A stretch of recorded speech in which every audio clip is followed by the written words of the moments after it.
Ya, terima kasih Mbak Tanti atas sambutannya. Jadi kita akan mulai presentasi kita. Mungkin supaya tahu saja ini rekaman ya, bukan langsung online karena posisi saya sedang ada di luar yang sulit secara untuk koneksi, jadi saya rekam duluan. Tapi insya Allah nanti tanya jawab bisa langsung kita coba cari koneksi yang baik. Begitu ya, nanti mungkin bisa disiapkan presentasinya. Makasih. Assalamualaikum warahmatullahi wabarakatuh. Salam sejahtera, selamat pagi semuanya. Ya, urban permaculture ini adalah satu disiplin sendiri di permaculture karena ada beberapa aspek yang menarik dari lingkungan urban, lingkungan perkotaan, di mana lahannya biasanya sempit. Jadi coba kita lihat. Berikutnya kita lihat di sini, kejamnya ibu tiri tak sekejam ibu kota. Ini mungkin pepatah lama dari Benyamin S atau siapa dulu ya, saya lupa. Intinya banyak orang yang tinggal di kota akhirnya yang sebetulnya mencari sesuatu yang mungkin kebahagiaan atau pendapatan yang lebih, tetapi ternyata tidak semudah yang dibayangkan, sehingga kemudian dianggap ibu kota atau kota itu lebih kejam daripada ibu tiri.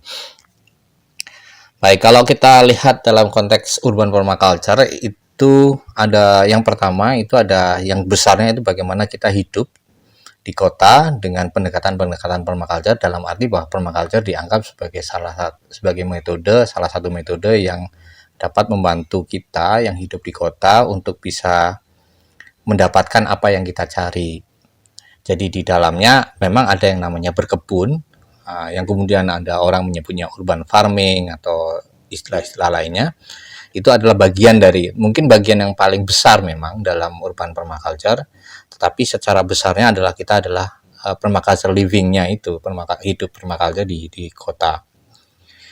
Nah, hal ini muncul karena memang ada beberapa pertanyaan pada diri kita sendiri ketika kita tinggal di kota, yaitu bagaimana mendapatkan pangan yang sehat untuk keluarga, bagaimana yang hidup yang sehat bersama keluarga, bagaimana mengatasi biaya hidup yang besar di kota, dan bagaimana mendapatkan hasil tambahan dari apa yang kita punya.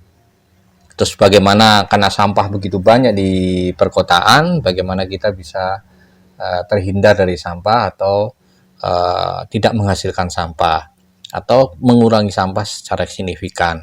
Bagaimana hidup dengan aman, bagaimana bisa berbahagia dan seterusnya. Jadi pertanyaan ini sangat banyak sekali.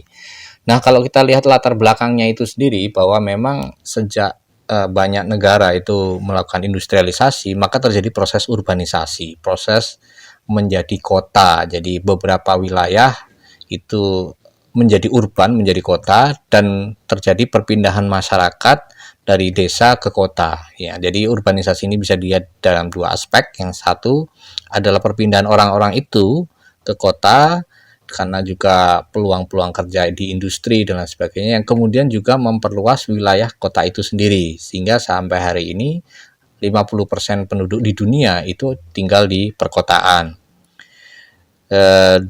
Misalnya di Indonesia sendiri kita akan lihat bahwa di Pulau Jawa itu banyak kota-kota besar, selain Jakarta ada Surabaya, di Sumatera ada Medan, ada juga kota Bandung, kota-kota lain, bahkan ada kota sub kota kecil yang konsentrasi penduduknya sangat banyak. Sementara itu dengan jumlah penduduk yang sangat banyak, berarti kebutuhan akan pangannya juga sangat besar.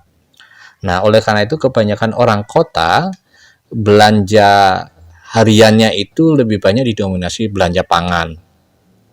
45% sampai 65% pengeluaran orang kota itu untuk belanja makanan.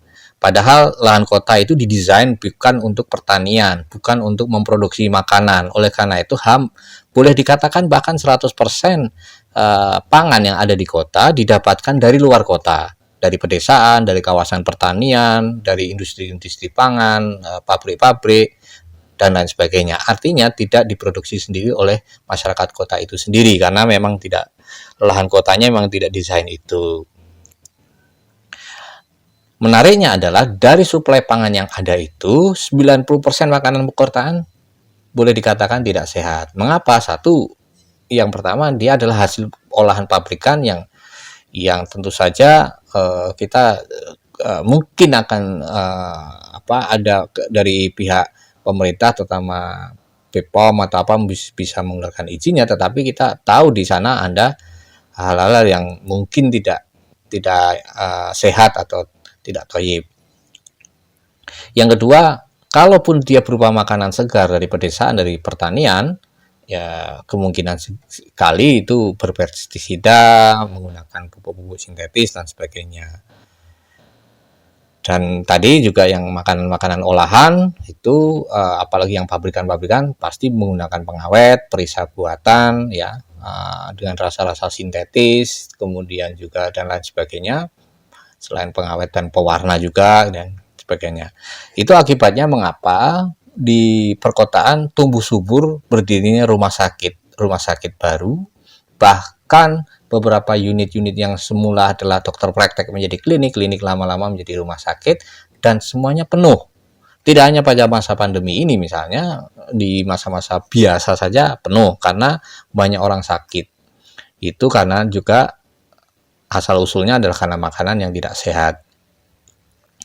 Dan faktanya adalah penduduk kota lebih sering sakit daripada penduduk desa. Di mana kemudian ini juga menjadi tambahan pengeluaran, selain pengeluaran makanan tadi untuk membelanja makan, juga pengeluaran untuk kesehatan juga menjadi besar. Akhirnya hidup kota seperti yang dikatakan tadi lebih kejam daripada ibu tiri karena pengeluaran makan besar sekali dan juga pengeluaran untuk kesehatan besar sekali. Nah, urban permaculture melihat ini sebagai solusi yang bisa diberikan untuk tadi itu diantaranya belanja makan yang besar dan belanja kesehatan yang juga besar juga, bagaimana itu disatukan dengan misalnya memproduksi makanan sendiri. Karena lahannya tidak ada atau bahkan sangat sempit, itu bagaimana strategi-strategi urban permaculture ini bisa dilakukan. Oleh karena itu, metode-metode dalam urban farming juga bisa digunakan dalam urban permaculture.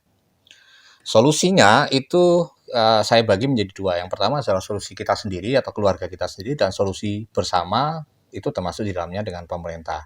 Kita bahas saja solusi kita sendiri, kita mulai dari diri kita sendiri dan keluarga, yaitu bagaimana menghadirkan kehidupan di dalam rumah kita, ya walaupun tinggal di flat, di gedung berlantai banyak begitu, dengan kemudian atau mungkin di lahan yang sangat sempit, bagaimana juga menghadirkan pangan walaupun terbatas, dengan begitu menghadirkan kesehatan, kesejahteraan dari rumah kita sendiri.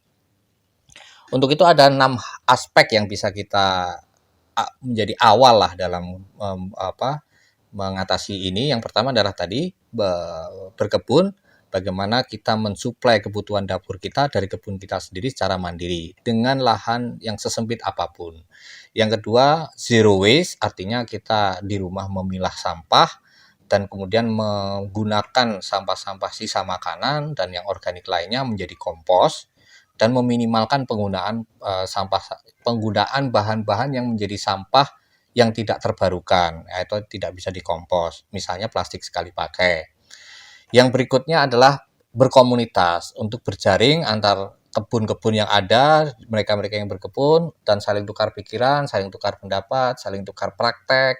Oh ini kalau ini kena hama ini bagaimana mengatasinya? Oh ini tentang buahnya bisa lebih bagus, bagaimana bertukar benih, dalam bertukar hasil juga. Nah, kemudian kalau dalam hal tukar hasil, kita juga bisa dalam keempat adalah membuat pasar barter, artinya tukar menukar berbagai produk dari kebaikan-kebaikan dari yang kebun tadi dengan antar mereka yang punya kesadaran yang kurang lebih sama atau ke orang lain, tetangga dan sebagainya. Yang berikutnya adalah mengolah makanan menjadi punya nilai tambah, misalnya dengan probiotik, fermentasi dan sebagainya, sehingga kita mendapatkan nilai tambah dari makanan kita dengan probiotik. Selain itu, kita juga bisa memfermentasi sisa-sisa makanan tadi selain dikompos untuk menjadi bahan-bahan yang bermanfaat, seperti misalnya untuk cuci piring yang sekarang dikenal sebagai ekoenzim ya. Cuci piring, cuci lantai dan sebagainya.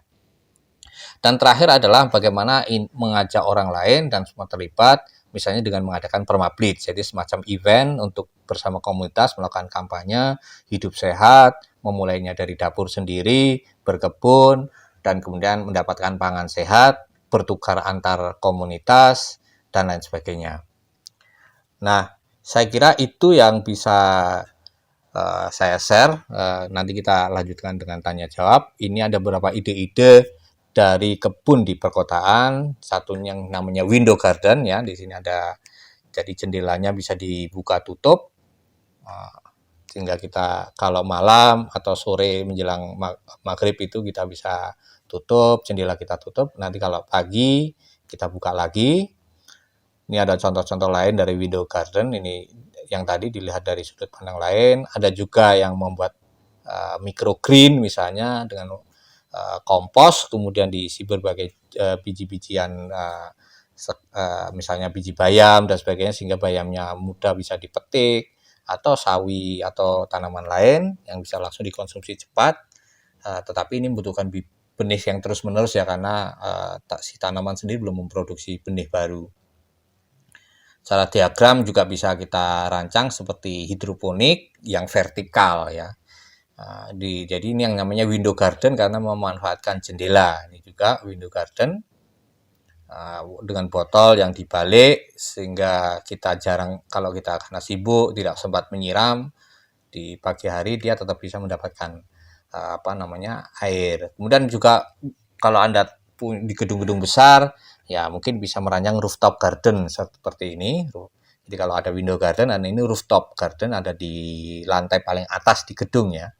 Ini juga saya kira kalau misalnya pemerintah kota yang punya banyak gedung, Surabaya, Jakarta, Medan mau melakukan ini, saya kira menarik sekali. Itu juga kita bisa rancang di rooftopnya itu dengan menggunakan raised bed ya, dan juga teralis-teralis untuk tanaman yang merambat. Ini contoh-contohnya banyak sekali.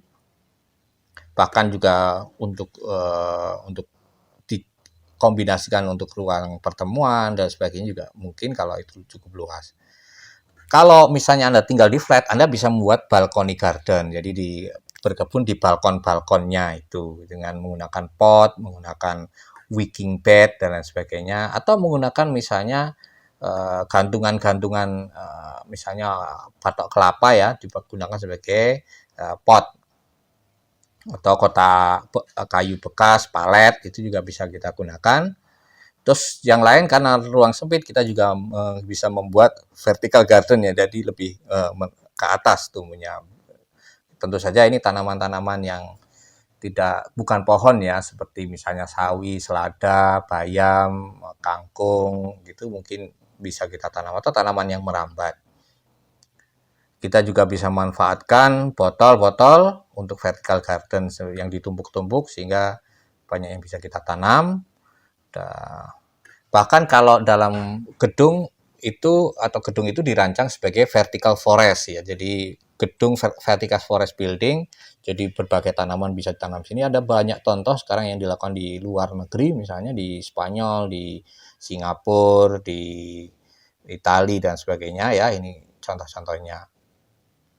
Saya kira itu, terima kasih. Kita lanjut nanti dengan presentasi lain dan diskusi. Assalamualaikum warahmatullahi wabarakatuh.